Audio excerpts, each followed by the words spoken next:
बुरहानपुर जिले में सलाई गोंद के अवैध संग्रहण को लेकर विवाद गहराता जा रहा है। इस संबंध में वन मंडल अधिकारी को शिकायत पत्र सौंपा गया है। शिकायतकर्ताओं शौकत अली और जितेंद्र रावतोले ने बताया कि पड़ोसी जिलों से आए अतिक्रमणकारी अवैध रूप से भूमि पर कब्जा कर रहे हैं और सलाई गोंद का अवैध रूप से संग्रहण कर रहे हैं। वन विभाग के अनुसार रसायनों का उपयोग कर गोंद निकाला जा रहा है, जिससे पेड़ 2-3 वर्षों में सूख रहे हैं। यह गतिविधि शाहपुर, बोदरली और खकनार रेंज में बड़े पैमाने पर जारी है। वैज्ञानिक जांच में रसायनों के उपयोग की पुष्टि हुई है। शिकायतकर्ताओं ने मांग की है कि भोपाल फ्लाइंग स्क्वाड से जांच करवाकर दोषी अधिकारियों और कर्मचारियों पर कड़ी कार्रवाई की जाए। 2 साल से हमारी जो लड़ाई चल रही है, तो अभी इसमें क्या हुआ कि इसमें इन्होंने पिछले साल जो है तो प्रतिबंध लगाया था, लेकिन इस साल फिर जो है तो 12 लाइसेंस 2 बार में, एक बार 8 लाइसेंस दिए गए, तो बाद में 4 लाइसेंस और दिए गए।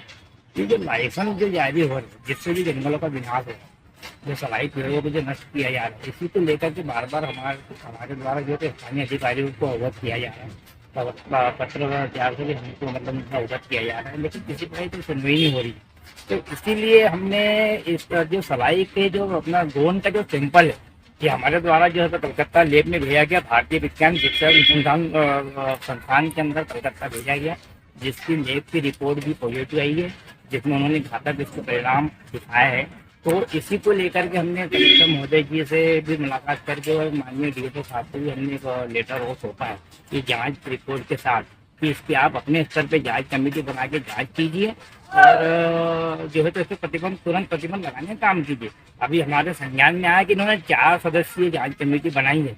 मैं उम्मीद करता हूँ कि जो जांच कमेटी बनी है वो अपना कर्तव्य का सही ढंग से निर्वहन करते हुए निष्पक्ष जांच करेगी और उच्च अधिकारियों को सौंपेगी, ताकि जो है तो इस पे प्रतिबंध लगाया जाए। ये गोंद तस्कर जो है किस तरीके से गोंद निकालते हैं? ये लोग क्या है कि केमिकल जो गवर्नमेंट की जो गाइडलाइन है, जो गाइडलिंग होना चाहिए पेड़ों की, वो गाइडलिंग सही ढंग से नहीं करते। पेड़ जो है तो उसका एक नियम है कि 1 फीट तो 4 इंच या 5 इंच तक छिलना चाहिए।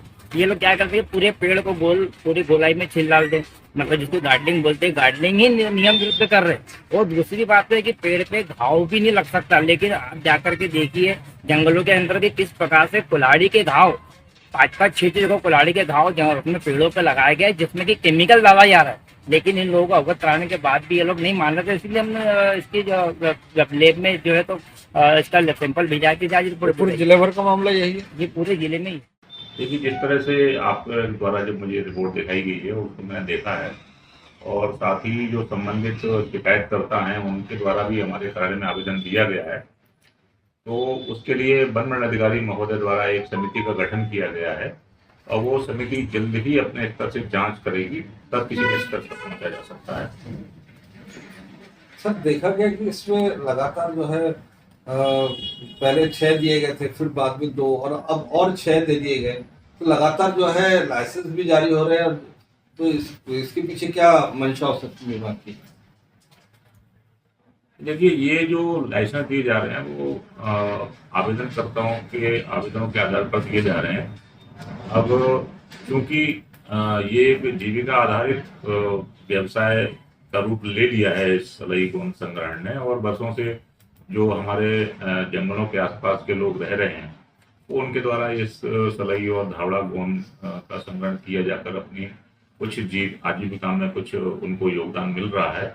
लेकिन अभी जो शिकायतें प्राप्त हो रही हैं उसमें इस तरह की कुछ बातें आ रही हैं कि इसमें कुछ संग्रहणकर्ताओं के द्वारा कुछ केमिकल्स आदि का उपयोग किया जा रहा है। तो उसी के लिए वास्तविकता क्या है, उसी किसी निष्कर्ष पर पहुंचने के लिए वन मंडलाधिकारी महोदय बुरहानपुर के द्वारा एक 4 सदस्यीय समिति का गठन किया गया है, और समिति गहन जांच करके और फिर किसी निष्कर्ष पर पहुंचेगी और उसकी रिपोर्ट वन मंडलाधिकारी को सौंपी जाएगी। तदुपरांत इसमें कुछ निर्णय लिया जा सकता है। लेकिन लाइसेंस जो जारी किए गए उसमें पैसा एक्ट का भी तो सही तरीके से जो है पालन नहीं किया गया, क्योंकि पैसा एक्ट तो केवल घटना क्षेत्र पर ही लागू होता है, जबकि अन्य क्षेत्रों पर तो लागू होता ही नहीं।